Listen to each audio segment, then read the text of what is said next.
Hello बच्चों, प्यारे बच्चों, स्वागत है आपका आपके अपने यूट्यूब चैनल बारिश में। और आज से हम स्टार्ट कर रहे हैं 12th क्लास मैथमेटिक्स। और यहाँ पे हमारे पास जो फर्स्ट चैप्टर है जिसको हम स्टार्ट करेंगे, algebra of matrices. R D Sharma की बुक है, इसमें चैप्टर 4 है हमारे पास। मैट्रिसेस को स्टार्ट करने से पहले मैट्रिक्स समझ लेते हैं। व्हाट मैट्रिक्स क्या होता है बच्चों? मैट्रिक्स एक रेक्टेंगल एरे होता है जिसमें कुछ नंबर्स होते हैं। उन नंबर्स को हम एक रेक्टेंगल एरे के अंदर क्या करते हैं, अरेंज कर लेते हैं। तो आप देख पा रहे हैं यहाँ पे कुछ रोज़ हैं, 1 रो, सेकंड रो, थर्ड रो, इस तरीके से ये जाता जा रहा है और आखिरी में m रो आ गई। ठीक है। और अगर आप ऐसे इसको रीड करेंगे तो एक कॉलम हो गया, column 1, column 2, column 3, column 4 and column 5। ठीक है बच्चों। तो ये हमारे पास m/n, क्योंकि यहाँ पे जो लास्ट का कॉलम है वो n है। ठीक है। तो हमारे पास ये m/n का एक मैट्रिक्स है। ठीक है। और m/n को ही हम क्या कहते हैं, m/n को हम कहते हैं मैट्रिक्स का ऑर्डर। जैसे थोड़ा सा इसको समझेंगे, ऑर्डर ऑफ मैट्रिक्स m/n या m/n। m मीन्स क्या होता है, नंबर ऑफ रोज़। ये बहुत इंपॉर्टेंट है समझना कि स्टार्टिंग में जो आता है आपका वो नंबर ऑफ रोज़ को रिप्रेजेंट करता है। और बाई n, m/n, इसको रीड कैसे करते हैं, m/n। और ये जो n है इसको नंबर्स ऑफ कॉलम कहेंगे। ठीक है। अब थोड़ा सा हम समझ लेते हैं कि ये 1 और ये 1 क्या लिखा हुआ है बच्चों। ये 1 है, 1 आपका फर्स्ट जो लेटर है ये आपको शो कर रहा है नंबर ऑफ रोज़ को। ठीक है ना। और ये नंबर ऑफ कॉलम, यानी कि ये जो एलिमेंट, ये जो लिखे हुए हैं, ये जो भी हमारे पास में लिखा हुआ है इसके अंदर जो नंबर्स लिखे हुए हैं, ये सब मैट्रिक्स के एलिमेंट्स कहलाते हैं। क्या कहलाते हैं? मैट्रिक्स के एलिमेंट्स। ठीक है। अब ये एलिमेंट्स जो हैं आपके, जैसे अगर हम इसकी बात करें A23, तो ये जो 2 3 है ये बताता है कि ये जो एलिमेंट्स है ये रो नंबर 2 में और कॉलम नंबर 3 में जो इंटरसेक्ट होंगी लाइंस। मान लो आप रो नंबर 2 में इधर से ऐसे चल रहे हैं, कॉलम नंबर 3 में ऊपर से ऐसे चल रहे हैं, तो जहाँ पे इंटरसेक्ट होगी ये एलिमेंट वहाँ पे प्लेस करना है। आगे हम इसको अच्छे से समझेंगे। तो आपको बस 2 बातों का इसमें ध्यान रखना है। सबसे पहले कि जो मैट्रिक्स होता है उसमें एक आपका जो रेक्टेंगल एरे होता है उसका जो ऑर्डर होता है वो m/n होता है, m/n। और m आपके नंबर ऑफ रोज़ को शो करता है, n आपके नंबर ऑफ कॉलम को शो करता है। चलिए अब हम देखते हैं कुछ चीज़ों को और। जैसे ये वाला एक हमारे पास में एग्जांपल समझते हैं। एक मैट्रिक्स A है जो एक बड़े ब्रैकेट के अंदर लिखा हुआ है 2 1 -1 1 3 2। अगर देखा जाए तो नंबर ऑफ रोज़ कितनी इसमें, रो नंबर 1, रो नंबर 2, केवल 2 रोज़ हैं। और कॉलम की बात करें तो 1 2 3, तो ये हमारे पास इसके अंदर 3 कॉलम्स हैं। तो बच्चों इसका जो ऑर्डर होगा मैट्रिक्स का 2 × 3 होगा, क्योंकि इसमें 2 कॉलम्स हैं और 2 रोज़ हैं और 3 कॉलम्स हैं। ठीक है। और 1 1 A11 का मतलब यहाँ पे क्या 2 हो जाएगा, A12 = 1 हो जाएगा। अगर हमसे A22 की बात करें तो ये 2 रोज़ हो गई, 2 कॉलम हो गए, तो A22 की वैल्यू कितनी आ जाएगी, 3 आ जाएगी। समझना बहुत आसान है, आप इसको थोड़ा सा देख सकते हैं। अच्छा, अब हम एक एग्जाम्पल देखते हैं।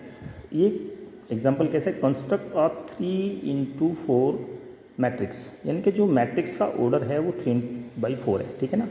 3/4 का एक मैट्रिक्स हमको बनाना है जिसमें नंबर ऑफ रोज़ 3 हैं और नंबर ऑफ कॉलम कितने हैं, 4 हैं। और टोटल एलिमेंट्स कितने हो जाएंगे, इन दोनों को मल्टीप्लाई करने से टोटल एलिमेंट्स निकल के आ जाएंगे। 3 × 4 12 एलिमेंट्स हो जाएंगे टोटल। तो हमें जो मैट्रिक्स बनाना है उसमें A = ब्रैकेट ऑफ Aij लिखा हुआ है, whose elements are given by. ये फर्स्ट और सेकंड में 2 पार्ट हो गए क्वेश्चन के। ठीक है। तो हम केवल ये वाले पार्ट को सोल्व करेंगे। सेकंड वाला पार्ट जैसे ही आपको समझ में आ जाएगा ये, तो ये भी आपको आसानी से समझ में आ जाएगा, कर लोगे खुद से आप। तो चलिए समझते हैं इसको। सबसे पहले 3/4 का जो मैट्रिक्स होगा वो हमारे पास ऐसा होगा जिसमें नंबर ऑफ रोज़ कितनी होंगी, 3, 1 2 और 3। ठीक है। और कॉलम कितने होंगे, 1 2 3 एंड 4। सबसे पहले A11 कैलकुलेट करेंगे हम। हमारे पास जो है Aij = I + j है। ठीक है। ये 1 जो स्टार्टिंग का है वो I को रिप्रेजेंट करता है और जो लास्ट है वो j को रिप्रेजेंट करता है। ठीक है। जैसे इस वाले एलिमेंट के लिए I की वैल्यू 1, j की वैल्यू क्या होगी, वो भी 1 होगी। ठीक है।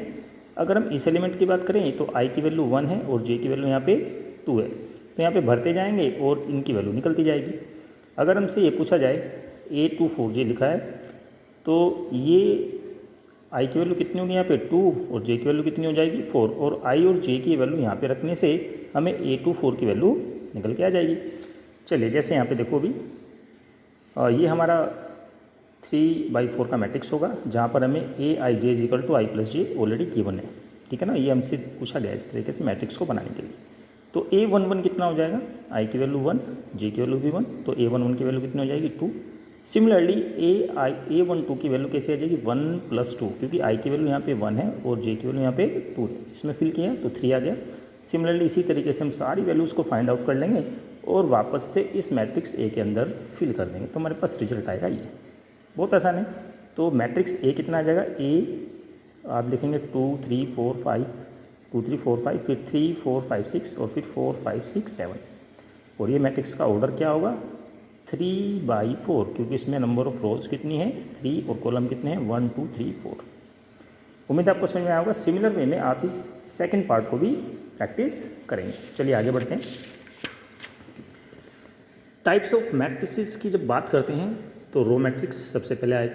भाई एक ऐसा मैट्रिक्स जिसमें केवल 1 रो हो, कितनी रो हो 1, कॉलम भले कितने हो पर रो कितनी होनी चाहिए केवल 1, ठीक है। जैसे हमारे पास एग्जांपल है 1/4, क्योंकि इसमें कॉलम कितने हैं 1 2 3 एंड 4, कॉलम कितने हैं 4 और रो कितनी है यहाँ पे केवल 1, ठीक है। तो इसको कहते हैं हम रो मैट्रिक्स। कॉलम मैट्रिक्स में क्या होगा, जिसमें केवल 1 कॉलम हो, ठीक है। तो यहाँ पे रो कितनी होगी 1 2 3, इसका ऑर्डर कितना होगा 3/1। इसमें देखो कितने हमारे पास कॉलम, रो कितनी है 1 2 3 4 है ना, तो 4 हमारे पास रो है, कॉलम कितना केवल एक ही कॉलम है, तो इसका ऑर्डर कितना होगा 4/1, ठीक है ना। स्क्वायर मैट्रिक्स समझ लेते हैं। स्क्वायर मैट्रिक्स बच्चों जिसमें रोज और कॉलम यानी कि number of rows is equal to number of column, row और कॉलम जिसमें हो उसको हम क्या कहेंगे स्क्वायर मैट्रिक्स कह सकते हैं। जैसे इसमें देखिए number of rose number of column के इक्वल है। डायगोनल मैट्रिक्स क्या होता है, डायगोनल मैट्रिक्स में केवल डायगोनल वाले पार्ट को, डायगोनल भी आपको ध्यान से समझना होगा, हम डायगोनल लेफ्ट टू राइट है ना, लेफ्ट टू राइट डायगोनल की बात कर रहे हैं, ऊपर से लेंगे लेफ्ट टू नीचे राइट, नीचे तक राइट, लेफ्ट टू राइट। इस डायगोनल में केवल एलिमेंट होंगे, इसके ऊपर भी 0 एलिमेंट होंगे, सारे एलिमेंट्स 0 होंगे, इसके नीचे भी सारे एलिमेंट्स 0 होंगे। इस टाइप के मैट्रिक्स को हम कहेंगे डायगोनल मैट्रिक्स, ठीक है। स्केलर मैट्रिक्स, स्केलर मैट्रिक्स को समझ लेते हैं बच्चों क्या होता है। भाई स्केलर मैट्रिक्स में जब आपके पास डायगोनल वाला पार्ट यानी कि एक टाइप का डायगोनल मैट्रिक्स ही होता है, बट इसमें डायगोनल के जो एलिमेंट्स हैं सब इक्वल हो, डायगोनल के जो एलिमेंट्स हैं वो क्या हैं सब इक्वल। जैसे यहाँ पे देखो ये 2 2 आ गया, अगर इसकी बात करें इसको आप समझ सकते हैं है ना, सेम देखो डायगोनल के जो एलिमेंट्स है सेम है, इसको हम क्या कहेंगे, इसे कहेंगे स्केलर मैट्रिक्स। आइडेंटिटी और यूनिट मैट्रिक्स, ये भी बहुत अच्छा है, ये भी एक टाइप का आपका स्केलर मैट्रिक्स होता है जिसमें डायगोनल के जो एलिमेंट्स होते हैं वो 1 होते हैं, केवल डायगोनल्स के एलिमेंट्स क्या होंगे 1। जैसे कि यहाँ पे एग्जांपल में आप समझ सकते हैं, यहाँ पर हमारे पास में I2 करके एक लिखा हुआ है जिसमें डायगोनल के मैट्रिक्स, डायगोनल्स के जो एलिमेंट्स हैं वो सब 1 है, ठीक है। ये है तो स्क्वायर मैट्रिक्स। डायगोनल मैट्रिक्स भी ये कह सकते हैं, स्केलर मैट्रिक्स भी इसे कह सकते हैं, क्योंकि डायगोनल के जो एलिमेंट्स है सेम है, क्योंकि डायगोनल के एलिमेंट सेम तो हैं बट वो यूनिटी है 1 1 है, तो इसलिए इसको क्या कहेंगे हम यूनिट मैट्रिक्स या आइडेंटिटी मैट्रिक्स। I3 जिसमें 3 रोज है 3 कॉलम है हमारे पास, स्क्वायर मैट्रिक्स है, और इसमें जो डायगोनल के एलिमेंट्स हैं 1 1 है। ये इंपॉर्टेंट है, आप इसे याद रखेंगे क्योंकि क्वेश्चंस में ये कई बार हमें यूज़ करने को आएगा, ठीक है। नल मैट्रिक्स, ये भी आसान है भाई, किसी भी मैट्रिक्स के सारे एलिमेंट्स जब 0 हों तो उसको कहेंगे नल मैट्रिक्स। अपर डायगोनल मैट्रिक्स और लोअर डायगोनल मैट्रिक्स को आप देख लेंगे, और नहीं तो इसको बाद में थोड़ा सा हम आपको एक्सप्लेन कर देंगे, जहाँ पे इसकी रिक्वायरमेंट होगी तो चेक कर लेंगे। अब जो सबसे इंपॉर्टेंट है वो है आपका इक्वालिटी ऑफ मैट्रिसेस। 2 मैट्रिक्स अगर आपके इक्वल हैं तो उनके कोरस्पॉन्डिंग एलिमेंट्स भी इक्वल होंगे, ठीक है। यही इक्वालिटी ऑफ मैट्रिसेस कहलाता है, ठीक है। चलिए अब हम इसमें क्या करते हैं, अब हम इसमें जैसे ये एग्जांपल है, इसके एग्जांपल को समझ लेते हैं। हमारे पास यहाँ पे 2/2 का एक मैट्रिक्स इस साइड में है और इज इक्वल टू क्या लिखा हुआ है 2/2 का एक और मैट्रिक्स हमारे पास में है, और हमसे पूछा है फाइंड दी वैल्यू, हमसे क्या पूछा है, find the value x y z and डब्ल्यू। तो बच्चों आप यहाँ पे देख सकते हैं कि यहाँ पर हमारे पास इक्वेशन बन जाएगी। हम कहें कि जो कोरस्पॉन्डिंग एलिमेंट्स यानी कि इस मैट्रिक्स का ये वाला जो एलिमेंट है वो इसके इक्वल होगा, ये जो A11 कहलाता है ये A12 कहलाता है, तो A12 इस 5 के इक्वल हो जाएगा, यानी कि ये इसके इक्वल लिख लेंगे। 2x माइनस वाई को आप 0 के इक्वल लिख लेंगे और इस 3z प्लस डब्ल्यू को आप 13 के इक्वल लिख लेंगे। तो देखा जाए तो आपके पास 4 इक्वेशन हो जाएगी। इन 4 इक्वेशंस को आप सोल्व कर करके x y और आपके पास z और w इन चारों की वैल्यू आप फाइंड कर सकते हैं जो भी आपसे पूछा गया है। ठीक है, CBSE 2002 और CBSE 2013 में क्वेश्चन ये आया है, पूछा गया है। तो इक्वेशन सोल्व करना आना आपको अच्छे से आना चाहिए। जैसे यहाँ पे आप देखेंगे x minus y equal to -1 है और 2x minus y equal to 0, तो इस दो इक्वेशन को आप सोल्व करके x y की वैल्यू निकाल सकते हैं। और जब आपके पास x की वैल्यू होगी तो उसको आप यहाँ पे फिल करके z की वैल्यू निकाल लेंगे, और जब z की वैल्यू आपको पता हो तो वो यहाँ पे फिल करके w की वैल्यू को आप निकाल सकते हैं। आपने 10th क्लास में क्वेश्चन को सोल्व करना सीखा हुआ है। फिर भी अगर आपको कोई दिक्कत होती है, कोई परेशानी है, तो इसके बारे में आप यहाँ पे कमेंट बॉक्स में कमेंट कर सकते हैं, इसको डिस्कस करते हैं, उसको अलग से हम एक्सप्लेन कर देंगे आपके लिए। ठीक है, तो बच्चों आज की क्लास में इतना ही। कुछ प्रैक्टिस के लिए क्वेश्चंस आपको दिए जाएंगे, उनको क्वेश्चंस को प्रैक्टिस जरूर कीजिएगा। और ठीक है, ऑल द बेस्ट।